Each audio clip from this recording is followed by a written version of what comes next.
राधे राधे दोस्तों, आप सभी का मेरे YouTube चैनल ब्रत एंड पर में स्वागत करती हूँ। आज आप सभी को सुनाने जा रही हूँ माघ मास की 26वां अध्याय। पथिक कहने लगा कि हे प्रेत, तुमने सारस के वचन किस प्रकार और क्या सुने थे, सो कृपा करके कहिए। प्रेत कहने लगा कि इस वन में कोहरा नाम की नदी पर्वत से निकलती है।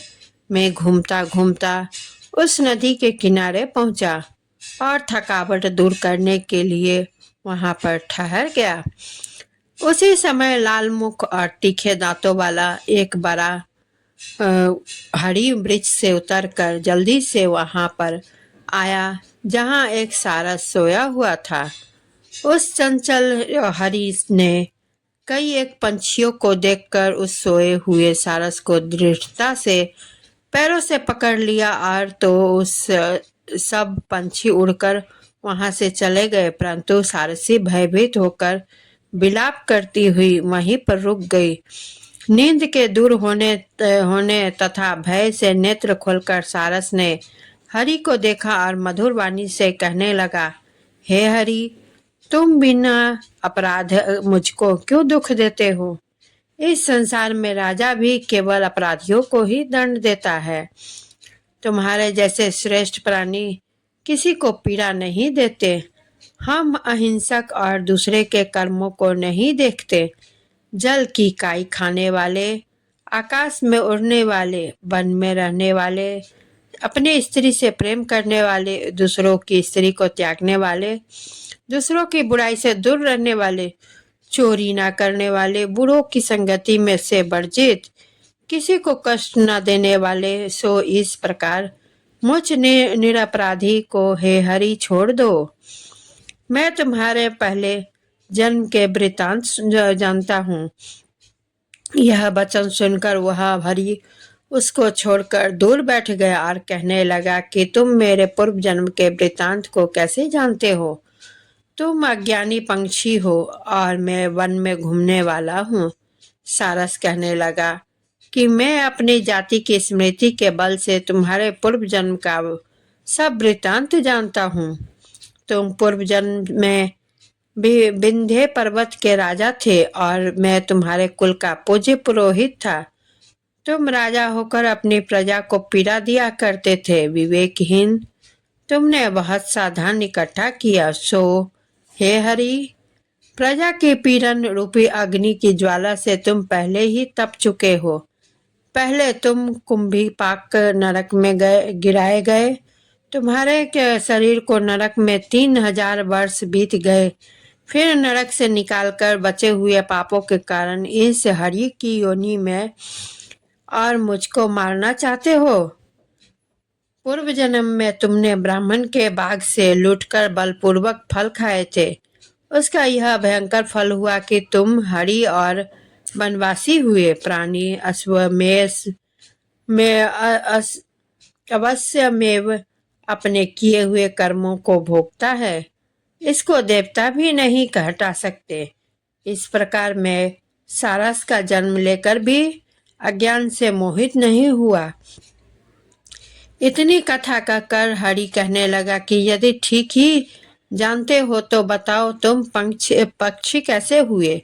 सारस कहने लगा कि मेरी दुर्गति का कारण भी सुनो।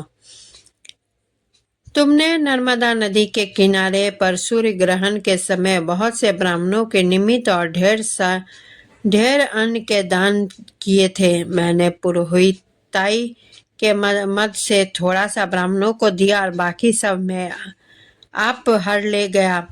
इन ब्राह्मणों के द्रव्य का अपहरण करने के पाप से मैं पहले कालसूत्र नरक में और फिर रक्त करदुम नरक में, जहाँ पर बड़े बड़े कीड़े थे और रक्त तथा पीप से भरा हुआ था, नाभि तक नीचे सिर और ऊपर पैर किए हुए पीप चाटता हुआ इस दुर्गंध वाले नरक से कीड़ों आदि से काटा जाकर 3000 वर्ष तक उस यातना को भोगता रहा।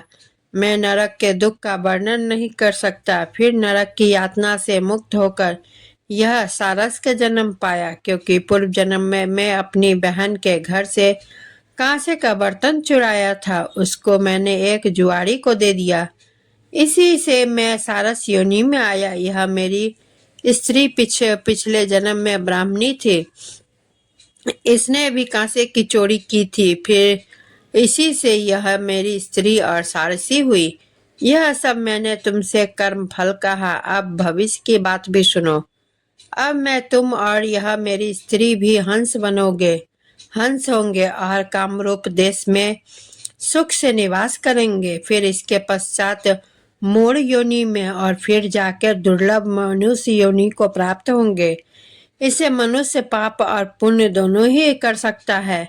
इस प्रकार शिव की माया से यह सारा जगत मोह को प्राप्त हो जाता है। न केवल हम ही परंतु इस संसार के सभी जीव प्रवृत्ति मार्ग में फंसकर अच्छे और बुरे कर्म करते हैं, इनका फल भोगते हैं। इसीलिए सब प्राणियों को धर्म का सेवन करना चाहिए। देवता, असुर, मनुष्य, व्याज्ञ, कीड़े मकोड़े सभी से इसका कंटक रूपी मार्ग नहीं छूटता। केवल वेदांत जानने वाले योगी ही इस मार्ग से बच सकते हैं। इसी कारण बड़े बड़े महात्मा भी कर्म फल को टाल नहीं सकते। उपाय से तथा बुद्धि से कोई भी इसको नहीं बदल सकता। तुम पहले राजा थे, फिर नरक में गए, अब ये हरि की योनि में वन में फिरते और फिर भी ऐसा ही जन्म पाओगे। ऐसा विचार कर सुख पूर्वक और धैर्य धर कर विचरते हुए काल की प्रतीक्षा करो। तब हरि ने कहा कि पहले जन्म में मैं तुम्हारी पूजा करता था, अब तुम मुझको प्रणाम करते हो। तुम जाति के स्मरण से मेरे पूर्व जन्म के वृत्तांत को जानते हो।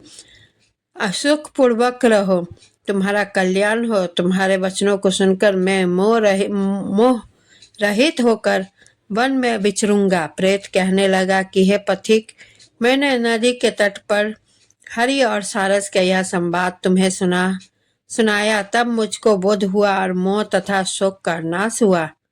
माघ मास के 26वां अध्याय यही समाप्त होता है और मैं फिर कल से उपस्थित होंगी 27वां अध्याय लेकर।